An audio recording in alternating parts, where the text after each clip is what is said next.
June 15th, 1943. Aboard the light cruiser Sendai, somewhere in the South Pacific, Captain Takeo Matsuda's hands trembled as he marked another red X on the strategic map spread across his navigation table.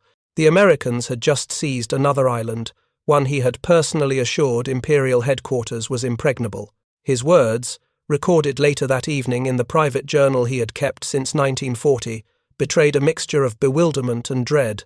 They bypass our strongest points, like water flowing around stone, not through it. They ignore our greatest fortifications and seize what we thought insignificant.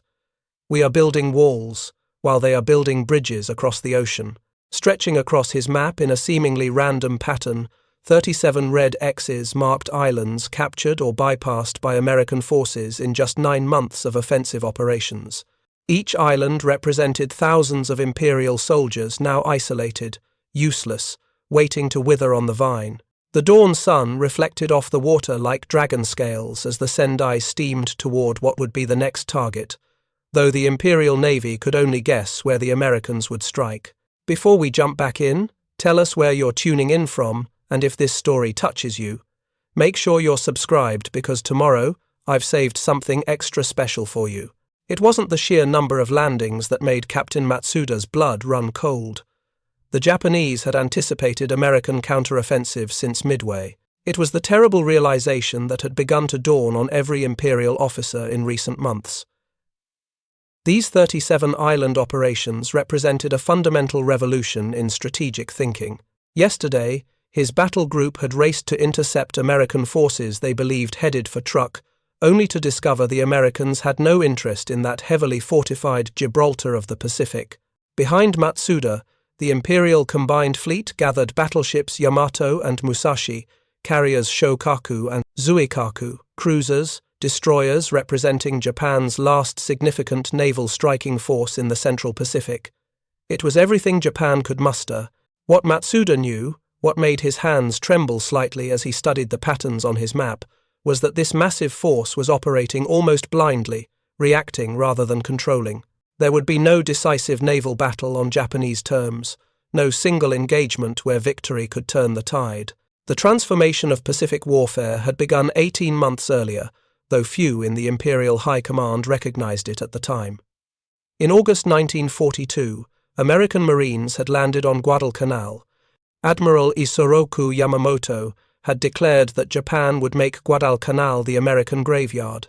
General Hideki Tojo had assured the Emperor that the Americans lacked the will for sustained jungle fighting.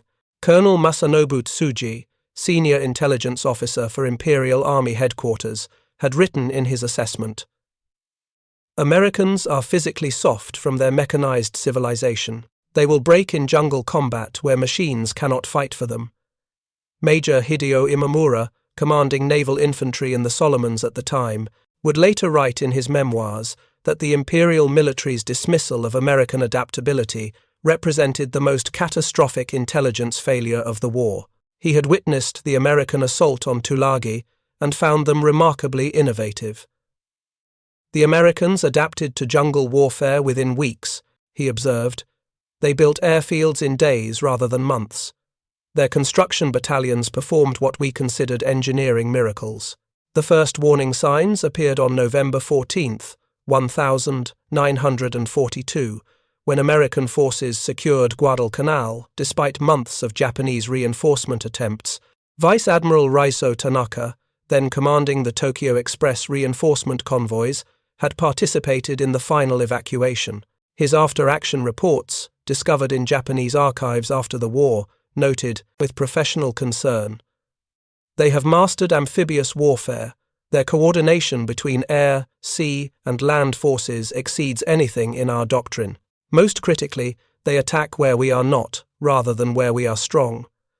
But it was the production statistics that should have terrified Imperial Headquarters.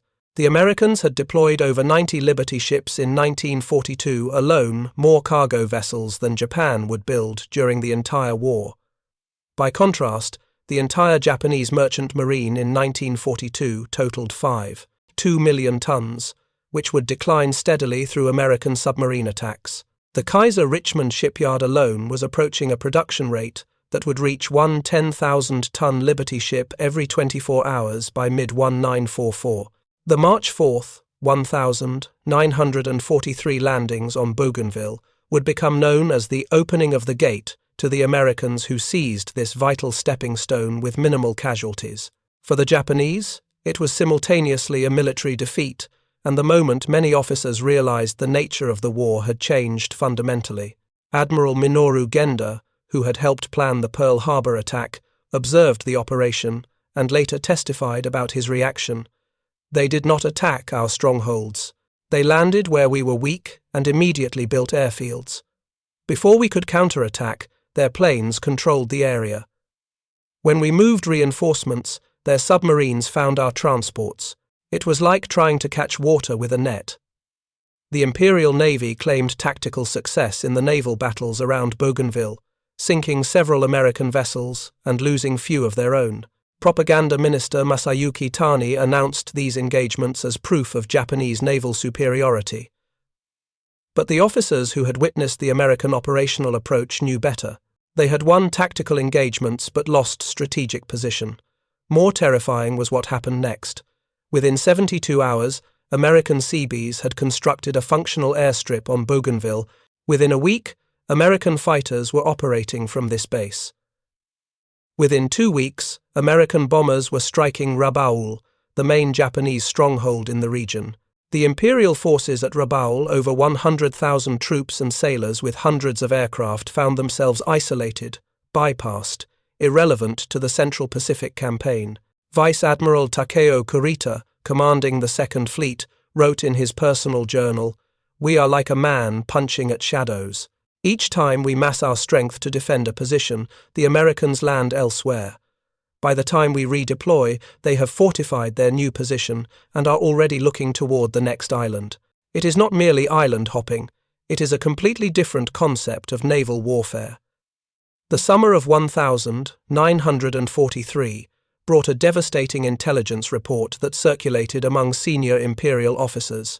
These documents, many captured intact after the war, painted a picture of American industrial and operational capability that dwarfed anything Japan had imagined possible.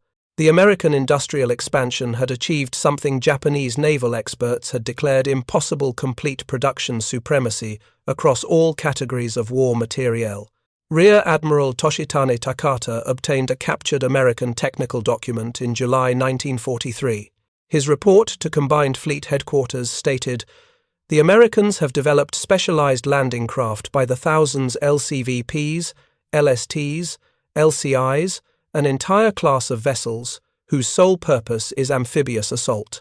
They can land men, tanks, artillery, and supplies directly onto unimproved beaches. They have thought of everything. They have planned for everything. They have the industrial capacity to execute everything."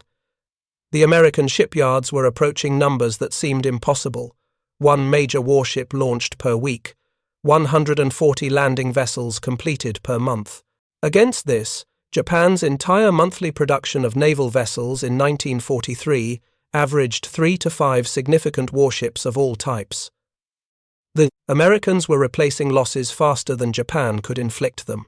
Admiral Shigeyoshi Inoue, who had commanded the Fourth Fleet during the early war successes, compiled a devastating report for Imperial Headquarters in August 1943. "The Americans lose an aircraft carrier and build 3 to replace it. We lose a carrier and cannot replace it at all.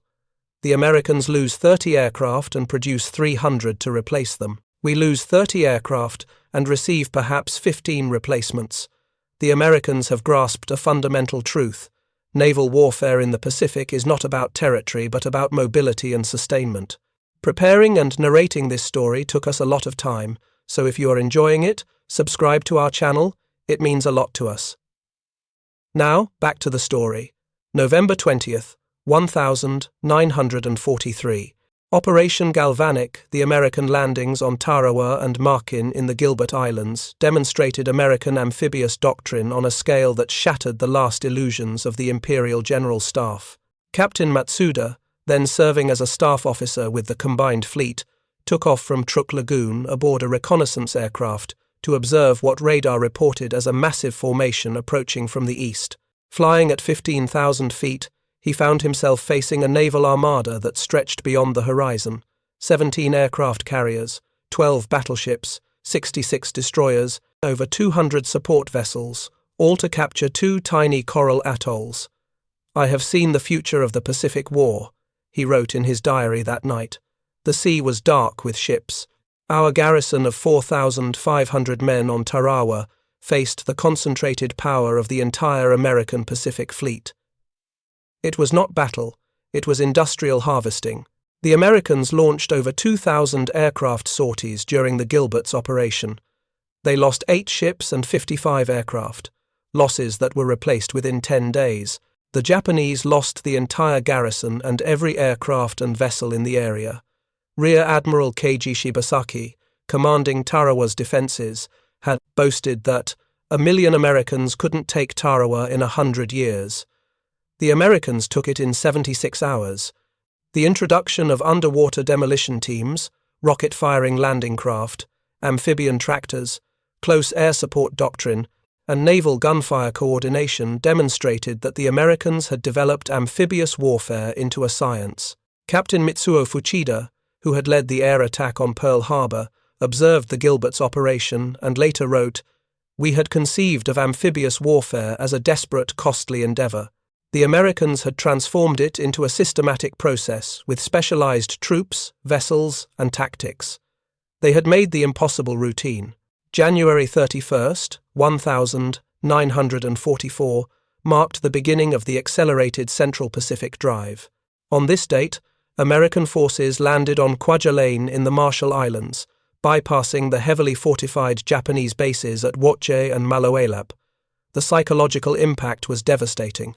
Vice Admiral Jisaburo Ozawa, commanding the Mobile Fleet, Japan's carrier force, encountered the reports for the first time during a staff meeting. His reaction, recorded by his chief of staff, was unprecedented. "They aren't following any logical pattern. They're skipping our strongest islands entirely. They're making our entire defensive strategy irrelevant." The Marshall Islands campaign revealed the full extent of American operational thinking. Admiral Chester Nimitz had divided his forces into separate amphibious groups, each capable of seizing an island independently. The Japanese, anticipating a methodical reduction of each defensive position, found their carefully planned defensive perimeter simply ignored. Rear Admiral Monzo Akiyama, Director of Naval Intelligence, described the impact.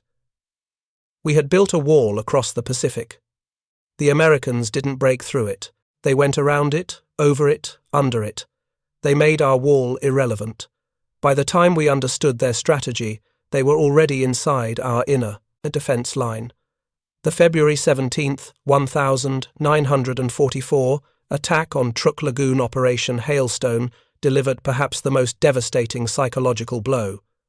Truk, called the Gibraltar of the Pacific, was Japan's main Central Pacific base, home to the combined fleet, protected by 365 coastal guns, 5 airfields, and a garrison of 45,000 troops. American fast carrier Task Force 58, instead of landing troops, simply struck from the air, destroying over 250 aircraft and sinking 50 ships. Then they departed, demonstrating that Japan's greatest bastion wasn't even worth occupying. Admiral Koga Mineichi, Commander-in-Chief of the Combined Fleet, witnessed the Truk attack from his headquarters. His staff diary, discovered after the war, recorded his reaction. "They didn't even bother to invade. Truk was the heart of our Pacific defense, and they treated it as a target of opportunity, not even worth American occupation. We build fortresses, they build striking forces. This is a fundamental difference in strategic thinking we cannot overcome." Lieutenant Commander Masatake Okumiya, who survived the Truk attack and later became a naval historian, described the shift in Japanese thinking. "Before Truk, we believed the Americans would attack our strong points directly, allowing us to inflict massive casualties that would break their will to fight. After Truk, we realized they would never do what we expected. They would bypass, isolate, and render irrelevant any position they chose not to take. Our strategy of decisive battle became impossible when the enemy refused to fight where we wanted. The individual stories of Imperial officers from this period reveal the psychological toll of fighting against a strategy they had never conceived possible. Vice Admiral Takejiro Onishi, who would later organize the kamikaze units, had 25 years of experience in naval aviation when he toured the forward bases in February 1944. His report to Imperial Headquarters, marked Most Secret, survives. The Americans have reimagined naval warfare. They do not value territory for its own sake. They seize only what serves their advance. They bypass everything else, leaving our forces stranded on islands that become prisons rather than bases. Rear Admiral Toshiyuki Yokoi, a strategic planner at Imperial Headquarters, kept a detailed diary of the shifting defensive plans. January 1944. Our outer defense perimeter is anchored on Truk, Rabaul, and Kavieng. February 1944. Americans bypass all three. March 1944. We designate Saipan Tinian Guam as the decisive battle line. April 1944. Intelligence suggests Americans will bypass even these. We no longer understand their strategic objective. We are defending everywhere, which means we defend nothing effectively. The strategic isolation campaign's effect on Japanese logistics created a cascading failure that multiplied American effectiveness. By April 1944, attacks on bypassed bases had reduced supply deliveries from Japan to frontline units by 78%. Colonel Motomi Ugaki, Chief of Staff for the 31st Army, documented the progression. Supply shipments to forward bases reduced by half, aircraft grounded for lack of parts, ammunition rationed to 10 rounds per day per soldier for training, food reduced to 1,800 calories daily. Meanwhile, we observe American forces receiving fresh food, ammunition, and replacements daily. Their supply ships come directly into captured harbors without interference. Captain Tameichi Hara, commanding the destroyer Amatsukaze during this period, described the experience in his memoirs. We took off with enough fuel for one high-speed run to deliver supplies, then crawled home at 15 knots to conserve what little remained. The Americans operated at flank speed for days without concern. Their oilers refueled entire task forces at sea. Their supply vessels delivered everything from fresh ice cream to replacement aircraft engines. We were on different planets in terms of logistical capability. The Japanese, meanwhile, were consuming their irreplaceable reserves of aviation fuel, food, and ammunition on isolated garrisons that would never again contribute to the war. Intelligence reports reaching Imperial Headquarters showed the Americans had produced 141 aircraft carriers by early 1944, ranging from massive Essex-class fleet carriers to small escort carriers. Total production was still increasing. Japan had begun the war with 10 carriers and built 15 more during the war, though most were conversions of other vessel types. Monthly aircraft production told the same story. American factories produced over 4,000 combat aircraft monthly. Japan averaged 642.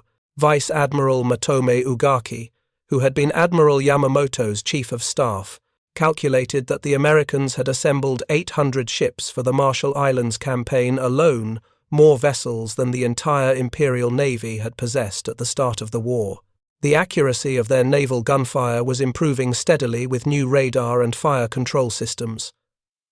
They have turned warfare into mathematics, Ugaki observed. So many transport ships equals so many divisions landed. So many aircraft carriers equals complete air supremacy. So many construction battalions equals new airfields within days. We are not being defeated. We are being calculated out of existence. June 15th, 1944.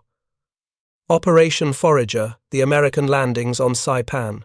The Imperial Japanese Navy mustered every available ship for a desperate counterattack in what would be called the Battle of the Philippine Sea. Vice Admiral Takeo Kurita, commanding the Second Fleet's battleships, described the operation in his diary. We sailed with hope, but without illusion. Their carrier planes had twice the range of ours. Their radar detected us before we detected them. Their submarines tracked us throughout our approach. It was not a battle but a demonstration of technological superiority. The Battle of the Philippine Sea, June 19–20, 1944, would become known as the Great Marianas Turkey Shoot to American pilots.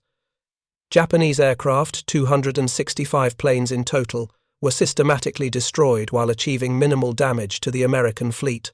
The Japanese carriers Shokaku, Taiho, and Hio were sunk, their irreplaceable trained pilots lost. Captain Matsuda, observing from the cruiser Sendai, recorded the psychological impact. Our pilots attacked with courage. The Americans responded with mathematics. They launched fighter sweeps timed to intercept our strikes precisely at our maximum range. They had calculated our fuel endurance to the minute. It was not combat between warriors but between industrial systems. Admiral Ozawa's after-action report, submitted to Imperial Headquarters on June 25, 1944, laid bare the new reality. We committed our entire carrier force and lost nearly 500 aircraft and 3 fleet carriers. The Americans lost 123 aircraft and no major vessels. Their losses were replaced within 1 week from their floating reserves. Ours can never be replaced. The battle revealed a fundamental truth. We are now fighting not an enemy fleet, but an enemy nation transformed into a naval production system. More devastating was the impact of losing Saipan itself.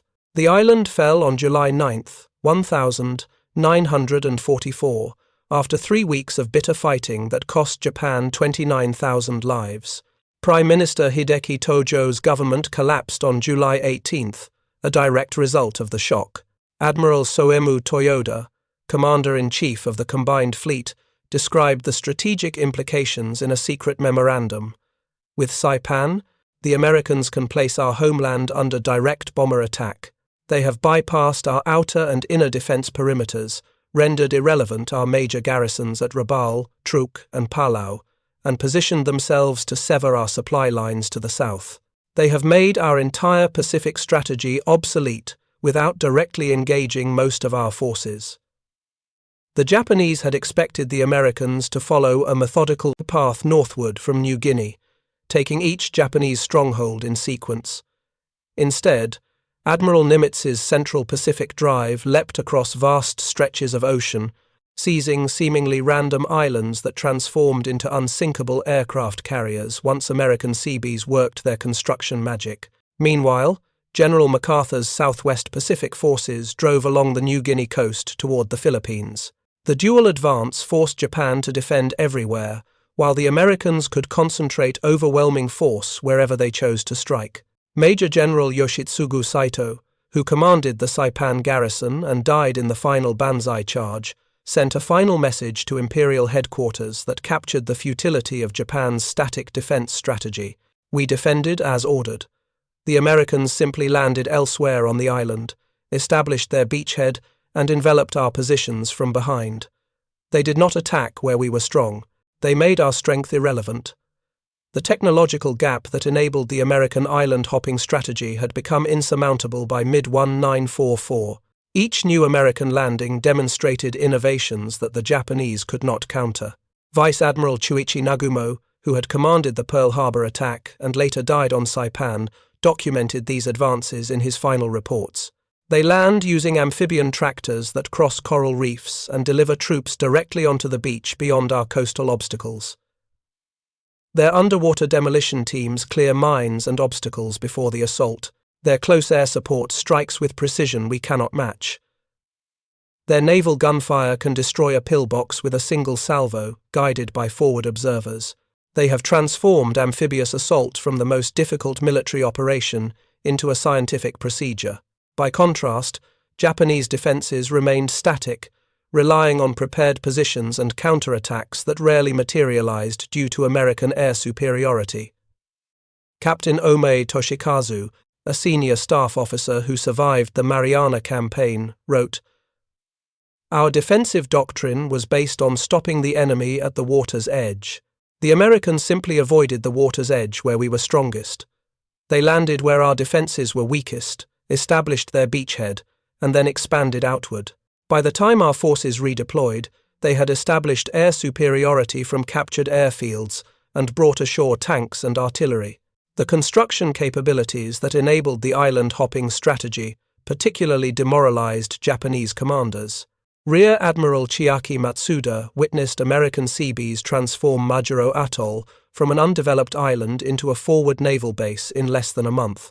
His intelligence assessment stated, "They created a major fleet anchorage with repair facilities, fuel depot, ammunition dumps, and an airfield capable of handling heavy bombers all in 27 days. Our engineers estimated such construction would require at least 6 months.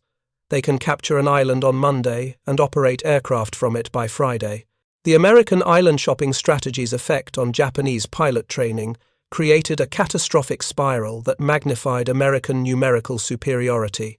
By July 1944, attacks on bypassed airfields and fuel shortages had reduced training hours for new pilots from 500 inches, 1,941 to less than 100.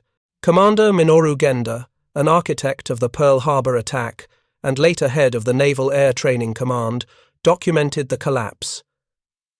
Training flights reduced to essential maneuvers only, gunnery practice eliminated to conserve ammunition, formation flying minimized to save fuel, night training abandoned entirely. Meanwhile, we face American pilots with 400 hours in their aircraft types alone, plus gunnery, night operations, and carrier qualifications.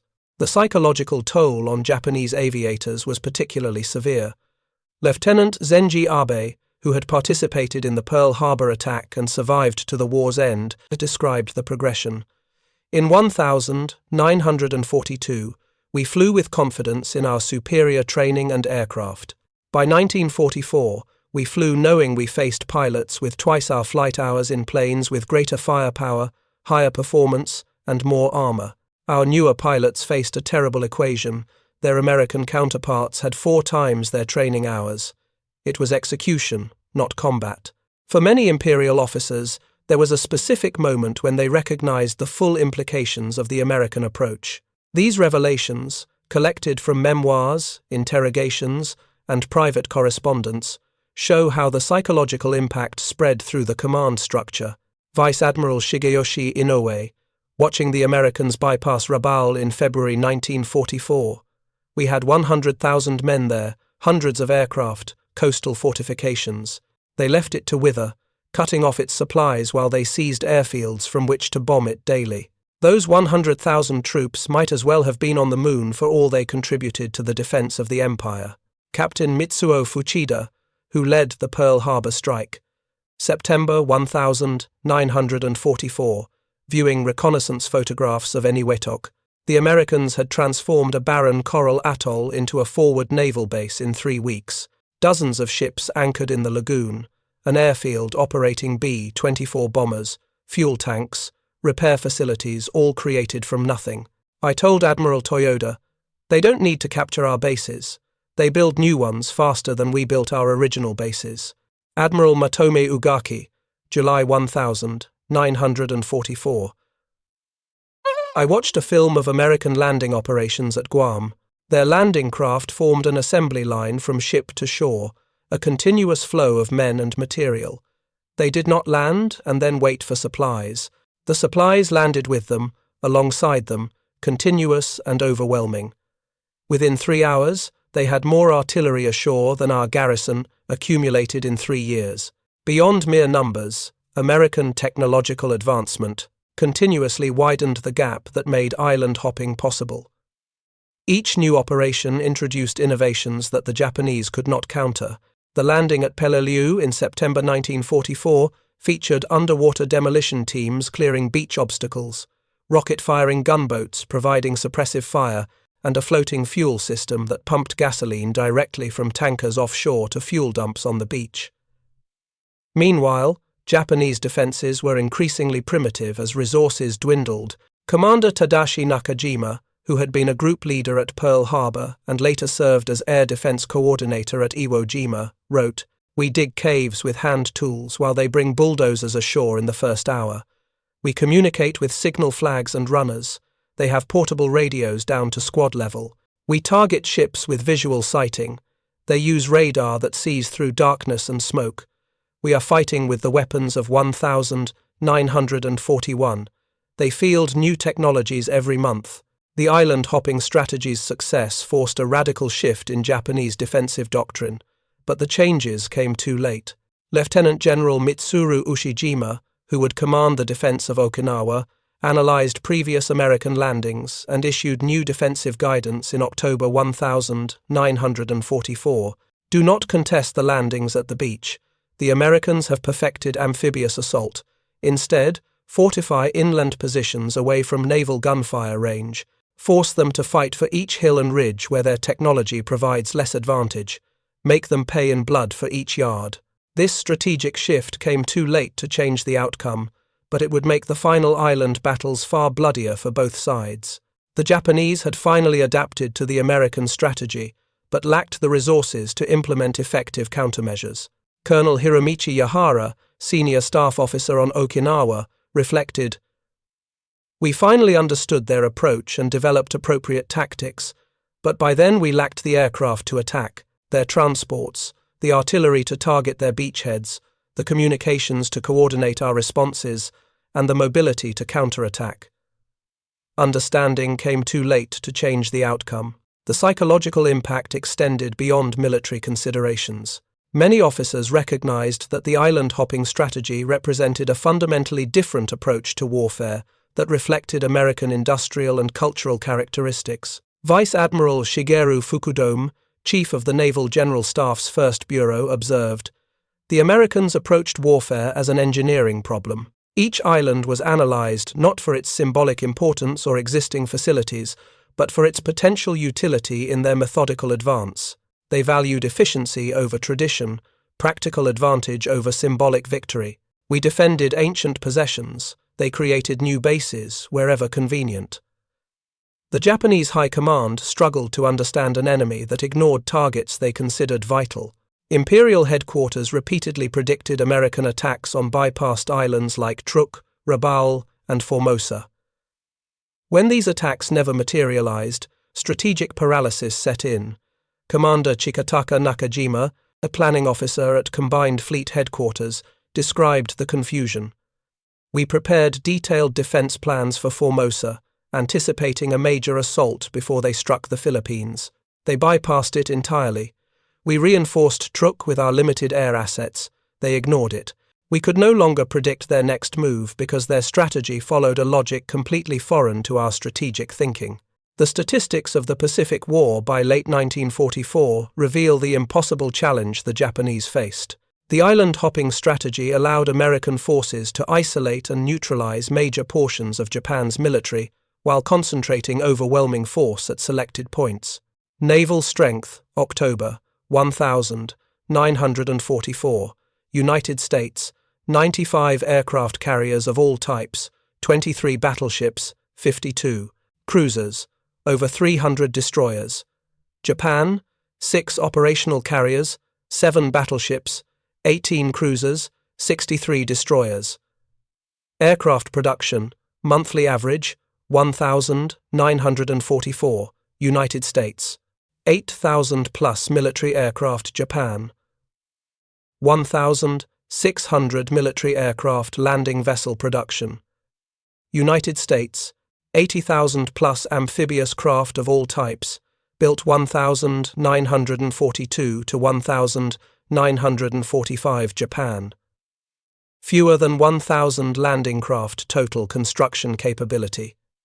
United States, 142,000 Seabees, 11,000 pieces of heavy construction equipment in the Pacific, Japan. Naval construction units never exceeded 10,000 men. Chronic equipment shortages. Dr. Chikao Fujioka, a naval medical officer who later became a military historian, studied the psychological impact of the island-hopping strategy on Japanese commanders. His analysis identified a unique form of strategic despair. They experienced not just defeat, but irrelevance. Their carefully prepared defenses were bypassed. Their troops were isolated rather than engaged. Their ships chased shadows while the Americans landed elsewhere. They faced not merely a stronger enemy, but an entirely different paradigm of warfare for which they had no response. In October 1944, the Americans demonstrated the full maturity of their strategy with the Leyte landings in the Philippines.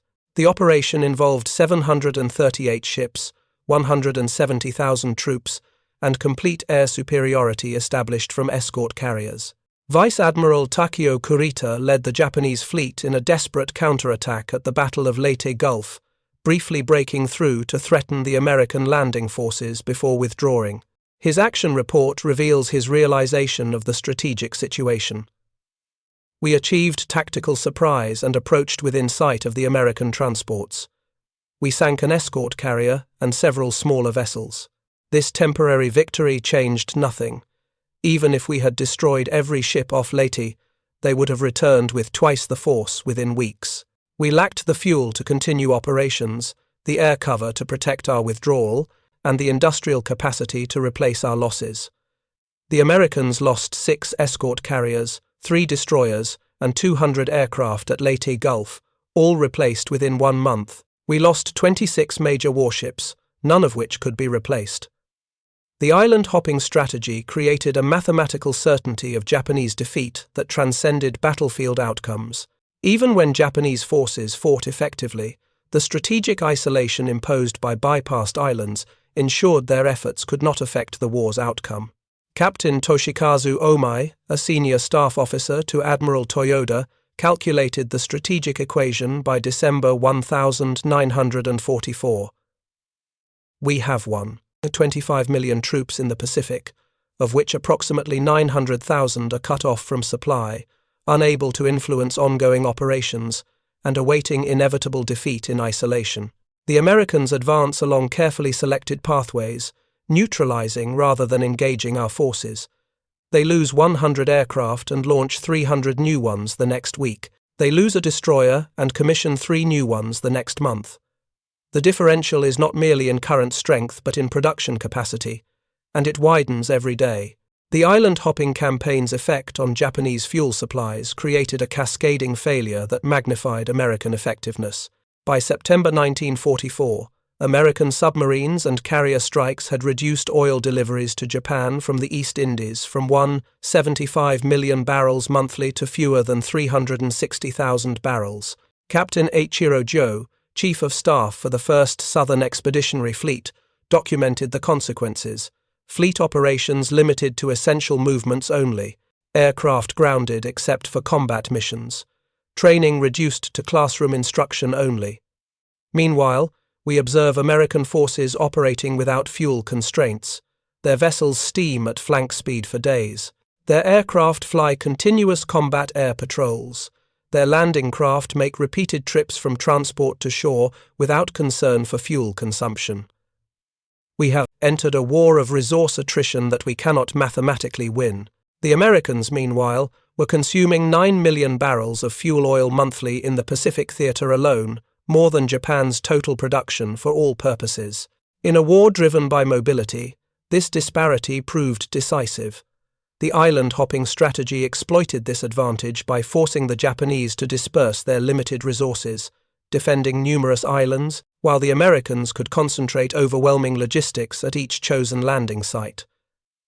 January 1945 brought the clearest demonstration of the psychological impact of the island-hopping strategy. American forces landed at Lingayen Gulf on Luzon with minimal opposition, despite the presence of over 275,000 Japanese troops on the island. General Tomoyuki Yamashita, commanding the defense, had drawn the inevitable conclusion from studying previous American operations. His operations order stated, "Do not contest the landings. We cannot match their naval gunfire support or amphibious capability. Withdraw into the mountains where their technological advantage is minimized. Force them to fight on our terms, away from their supply lines." This defensive approach, while tactically sound, represented the final admission that Japan could not defeat the island-hopping strategy.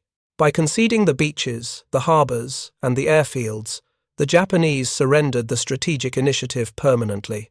Lieutenant General Akira Muto, Yamashita's chief of staff, explained the decision in a staff conference. "We now fight only to exact maximum cost for their victory and perhaps improve our bargaining position.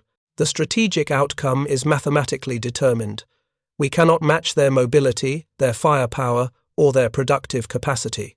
We fight now only to demonstrate the spiritual strength of the Japanese soldier. The American seizure of Iwo Jima in February 1945 revealed the inexorable logic of the island-hopping strategy. The island had no inherent value, except as an airbase positioned precisely where the Americans needed one, halfway between their Mariana bases and the Japanese home islands.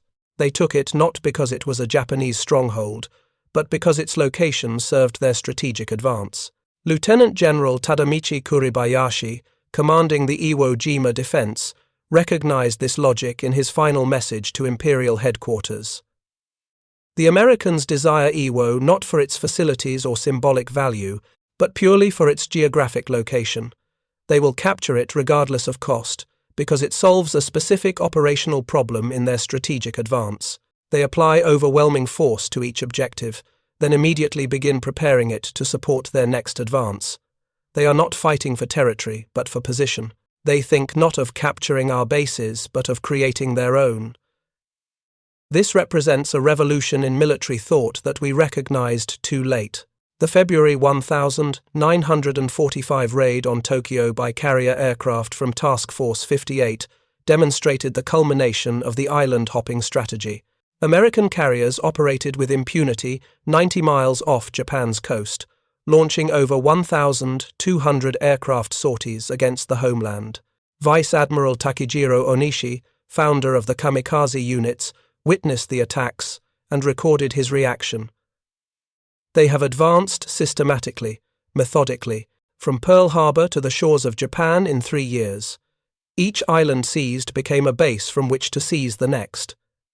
Each base expanded American striking range while contracting ours.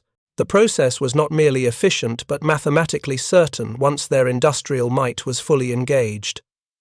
By March 1945, the psychological impact on Japanese commanders had reached its nadir. Many recognized that the island-hopping strategy had rendered their entire defensive concept obsolete.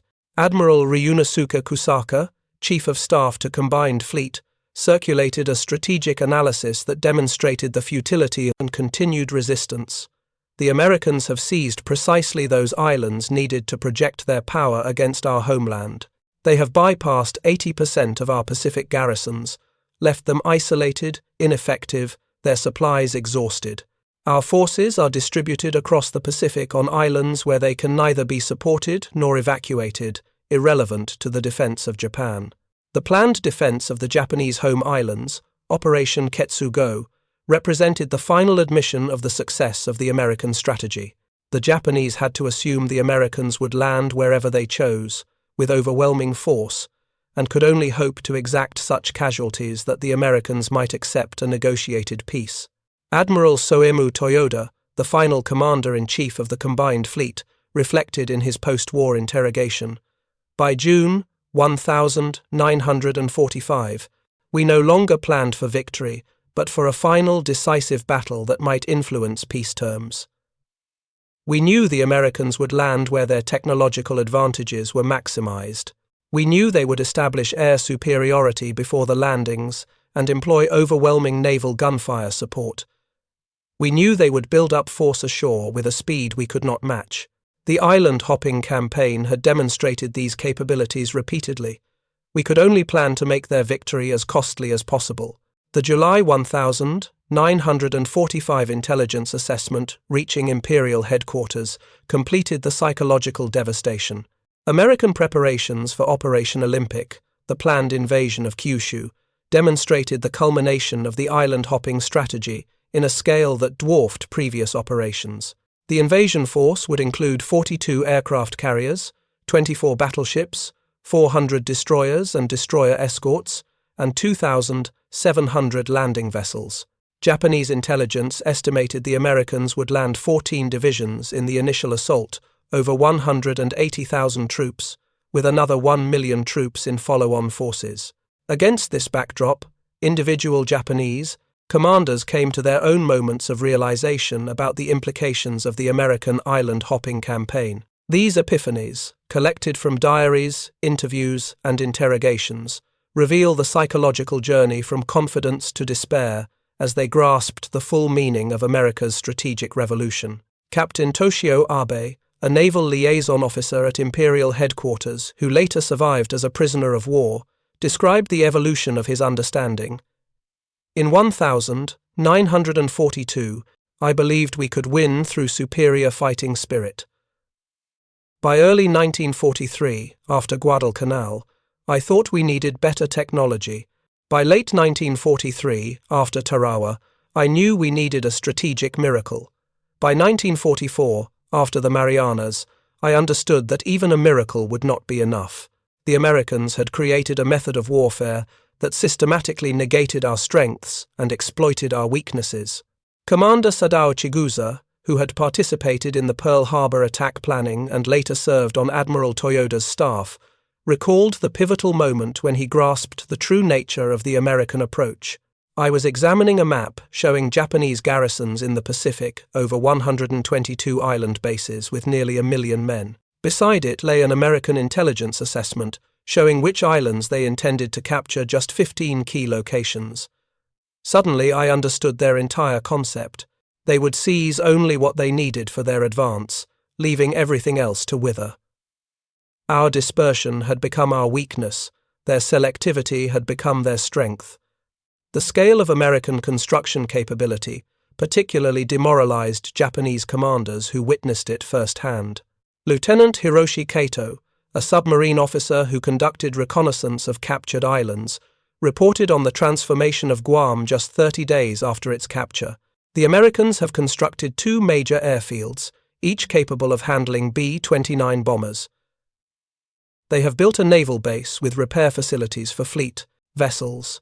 They have created a port facility that can unload 3,000 tons of supplies daily. A road network connects all strategic points. Water purification, fuel storage, ammunition dumps, all created from nothing in 1 month. We took 3 years to build far less on the same island. The medical and logistical contrast proved equally devastating to Japanese morale. Captain Mitsuo Fuchida, who had led the Pearl Harbor strike force, observed American casualty evacuation procedures during a reconnaissance flight over Saipan, and later wrote, "Their wounded were evacuated by specialized vessels directly to hospital ships offshore. They had dedicated medical facilities with blood supplies, surgical teams, and evacuation aircraft. Meanwhile, our wounded on bypassed islands died of infections for lack of basic medical supplies. This contrast affected our troops profoundly. They knew if wounded, they would likely die, while American wounded expected to receive immediate care. The disparity extended to every aspect of military operations. Commander Minoru Genda, an architect of the Pearl Harbor attack, compiled a comparison report in early 1945. American infantry squad, 12 men with 2 automatic weapons, portable radio, abundant ammunition, rations for 3 days, medical supplies. Japanese infantry squad, 11 men with 1 light machine gun, no communications equipment, ammunition for 1 day of combat, rations for 2 days, no medical supplies. American pilot, 400 hours training, pressurized cockpit, armor protection, self-sealing fuel tanks, parachute, survival equipment, rescue services if downed. Japanese pilot 1945. 100 hours training, no cockpit pressurization, minimal armor, no self-sealing tanks, often no parachute due to shortages, no rescue services. This systematic disadvantage across all categories created what psychologists would later identify as defeat cascade. The recognition that every engagement, regardless of tactical outcome, ultimately served only to delay the inevitable. Major Yoshitaka Horie, an Imperial Army intelligence officer, described the phenomenon in his diary. Our soldiers fight with desperate courage, yet each battle, even when temporarily successful, leaves us weaker, while the Americans grow stronger. They learn from each engagement, adapt their tactics, and return with improved equipment. We fight with dwindling supplies, obsolete weapons, and growing exhaustion. This knowledge affects every decision, every plan, every hope. The psychological impact of the island-hopping strategy extended beyond military considerations to fundamental questions about Japanese society. Vice Admiral Jizaburo Ozawa, who commanded the mobile fleet at the Philippine Sea, reflected in his post-war writings, "The Americans revealed not just superior industrial capacity, but superior strategic thinking. They approached war as an engineering problem rather than a spiritual test. They valued efficiency over tradition, pragmatism over symbolism. Their island-hopping strategy represented a revolution in warfare that reflected their national character, practical, innovative, systematic, and overwhelmingly productive." Perhaps most devastating was the recognition that the Americans had systematically studied Japanese psychology and designed their strategy specifically to exploit Japanese cultural and military tendencies. Colonel Masanobu Tsuji, who had served as Chief of Military Operations in the South Pacific, wrote in his classified assessment, "They understood us better than we understood them. They knew we would defend every island to the death, so they simply bypassed most islands. They knew we valued symbolic victories over strategic advantage, so they surrendered symbolism to gain advantage. They knew our warrior tradition emphasized dying honorably over strategic withdrawal, so they created a war where we could die honorably without affecting the outcome." The technological gap that enabled the island-hopping strategy widened dramatically throughout the conflict. Each new American landing introduced innovations that the Japanese could not counter or even fully comprehend. Lieutenant Commander Zenji Abe, who survived the war to become a military historian, documented this progression. Guadalcanal, August 1942. They demonstrated coordinated air-naval ground operations with aircraft carriers providing continuous air cover. Tarawa, November 1943.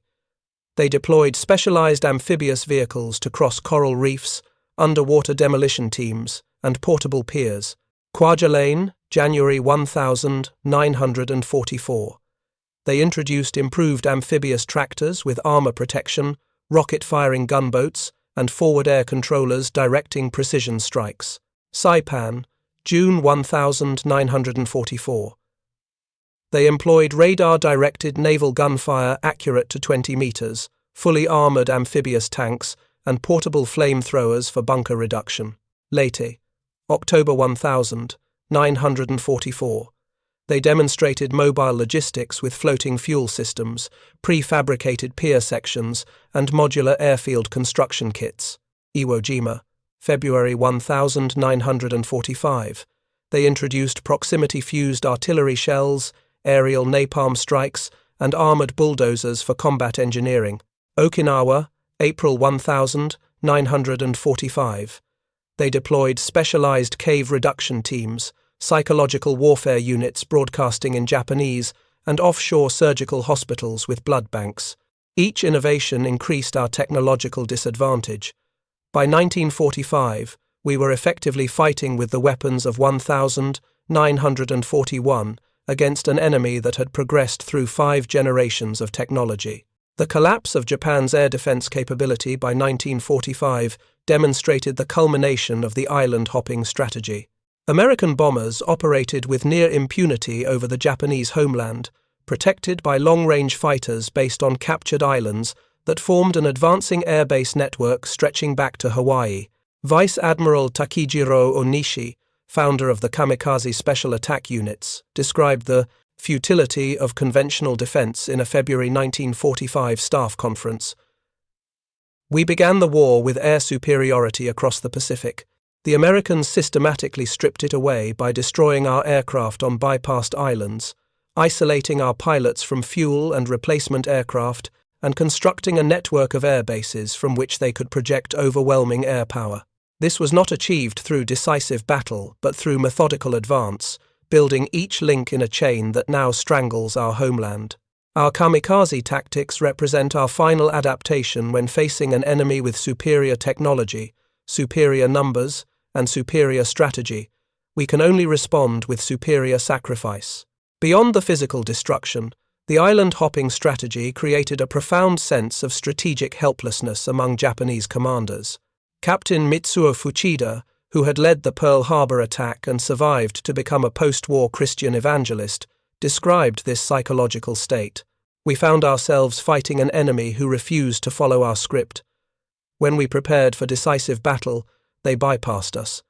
When we concentrated our forces, they struck elsewhere. When we dispersed to defend everything, they concentrated to take what they wanted. It was like fighting an opponent who could read our thoughts while remaining completely opaque to us. The planned defense of the Japanese home islands reflected the final lesson learned from 3 years of facing the island-hopping strategy. Operation Ketsu-Go abandoned any pretense of stopping American landings at the beach. Instead, it concentrated on a strategy of making the conquest of Japan so costly in American lives that the United States might accept a negotiated peace. General Korechika Anami, war minister in the final cabinet, explained the strategy to Emperor Hirohito. "We cannot prevent the Americans from landing. Their island-hopping campaign has perfected amphibious warfare beyond our capacity to resist at the shoreline. Instead, we will concede the beaches and prepare inland defenses where their naval gunfire and carrier aircraft are less effective. We will transform each valley, each mountain, each city into a fortress.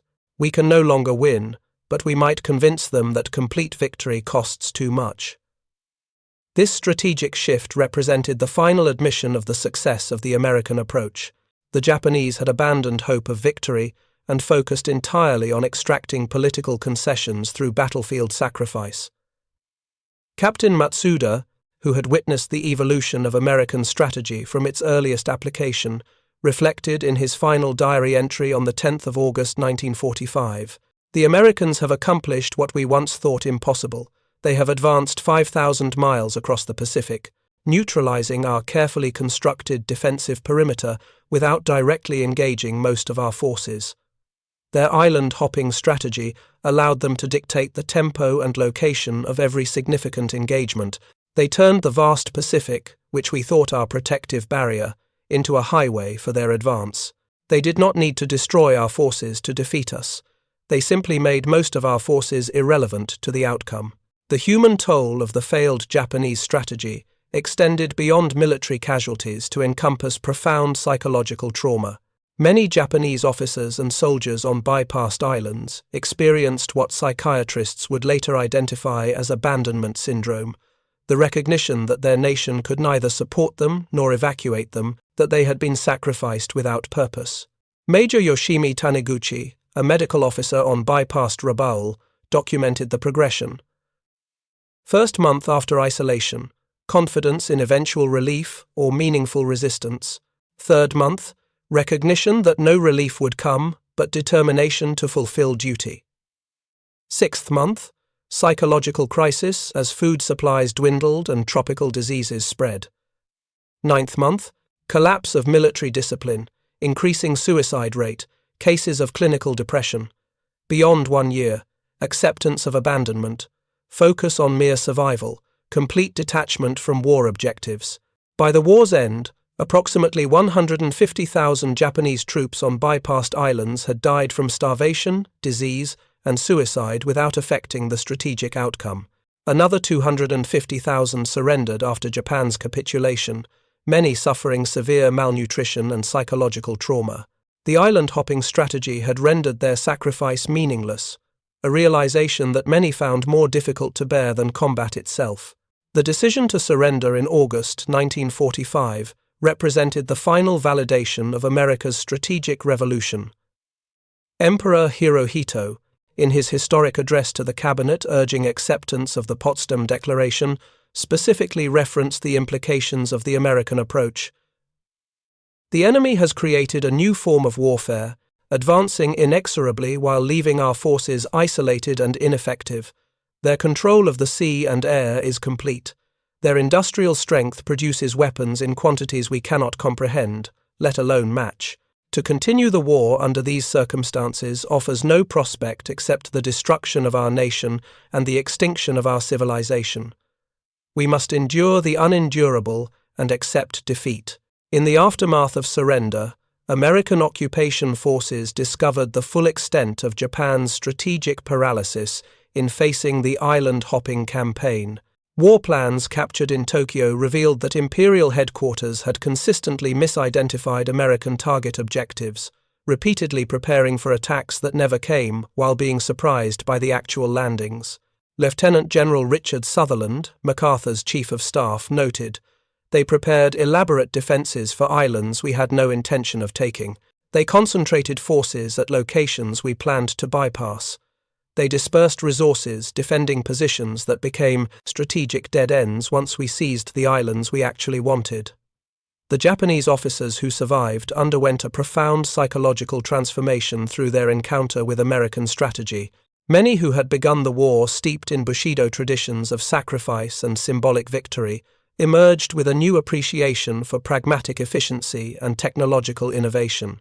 Admiral Motomi Ugaki, who had served as Yamamoto's chief of staff, reflected in his final diary entry before his suicide, "We valued the warrior's death over the engineer's achievement. The Americans reversed this priority. They minimized heroic sacrifice through technological advantage and systematic approach.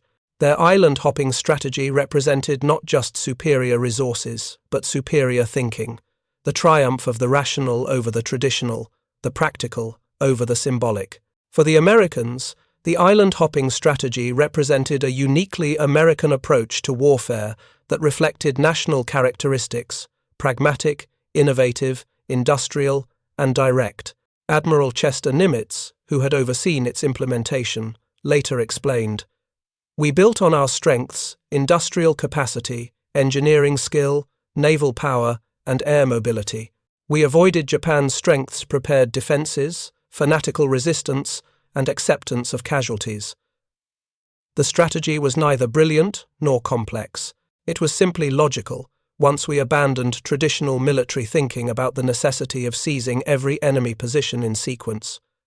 The ultimate validation came in the post-war rebuilding of Japan. The same engineering capacity, logistical efficiency, and industrial might that had enabled the island-hopping campaign was redirected toward reconstruction.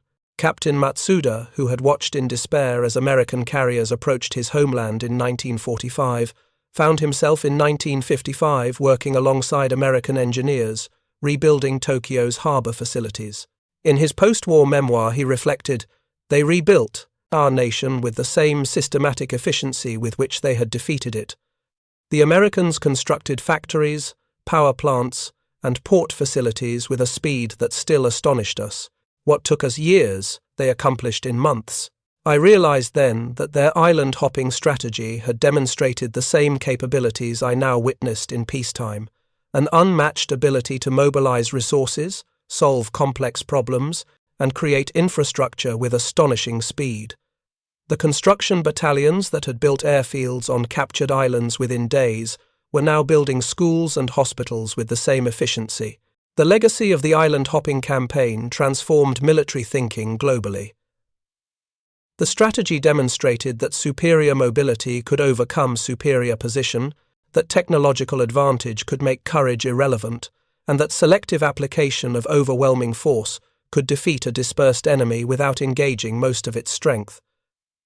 Lieutenant General Torashiro Kawabe, who had commanded Japanese air forces and later served as a senior defense official in post-war Japan, articulated the lasting lesson.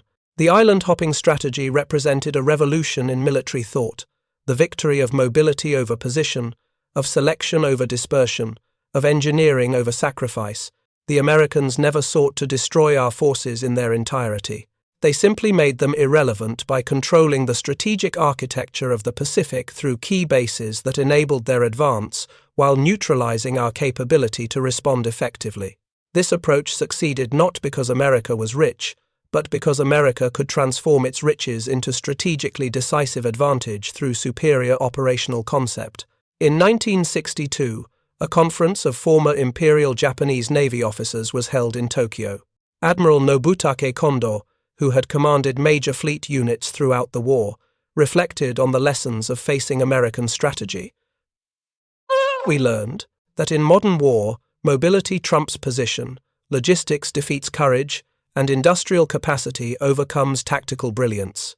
The Americans bypassed our strengths, isolated our forces, and rendered irrelevant our sacrifices. But we also learned something else. They rebuilt our nation after defeating it. They protected us from Soviet expansion. They transformed enemies into allies. This was their greatest victory, not that they could seize islands faster than we could fortify them, but that they chose to use that power to rebuild rather than to punish. On September 2nd, 1982, the 37th anniversary of Japan's surrender aboard the USS Missouri, Admiral Hideo Shimada, former kamikaze pilot who had survived when his mission was cancelled by the surrender, addressed the United States Naval War College. "Let me tell you what it means to face American strategic innovation. It means to watch your careful plans rendered irrelevant. It means to see your dispersed forces isolated and neutralized without direct engagement. It means to witness your homeland brought within range of enemy bombers through a systematic island-by-island advance that you cannot counter. But more than that," he continued, "it means to recognize the awesome power of democratic industrial might directed by pragmatic strategic thinking. Every island the Americans seized became a stepping stone to the next objective. Every base they constructed accelerated their advance. Every technological innovation widened their advantage. The lesson is not that America won because it was rich. The lesson is that America could mobilize its riches because it was free and innovative. I flew 14 combat missions. I lost my brother and 4 cousins to American bombs and bullets. I volunteered for what would have been my final flight as a kamikaze pilot had the war continued one more day. But my most important journey was the one I traveled in my mind from imperial subject to democratic citizen, from enemy to ally, from defeat to understanding," he concluded. "To the young Americans here, your predecessors didn't just defeat us, they transformed us. They showed us that strength comes not from territorial conquest but from technological innovation, not from spiritual fanaticism but from practical efficiency.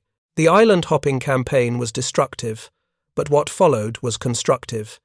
We who once prepared to die to resist your advance now work alongside you as partners. That is America's true victory.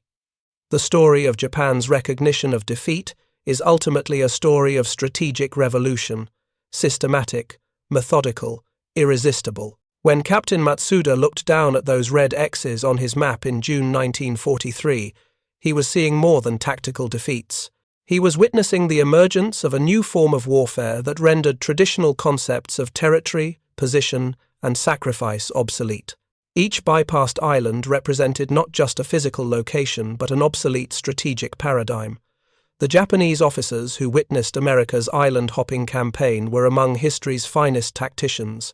Many had decades of military experience and unquestioned personal courage, but skill could not overcome strategic innovation. Courage could not defeat industrial productivity. Sacrifice could not compensate for technological disadvantage. In the end, every Japanese commander who studied the red X's multiplying across their Pacific maps knew the same truth. They were not fighting just an enemy fleet or an enemy army. They were facing an entirely new strategic paradigm that systematically negated their strengths while exploiting their weaknesses. The war was effectively over the moment the Americans perfected their island-hopping methodology. The Japanese military leaders were simply the first to recognize it, watching with growing despair as the Americans seized exactly what they needed, bypassed what they didn't, and advanced methodically toward the inevitable conclusion. They saw dozens of red X's spreading across their maps, and they knew the war was lost, not because of what those captured islands would enable immediately, but because of what they represented, the unstoppable advance of a strategic revolution that had transformed warfare itself.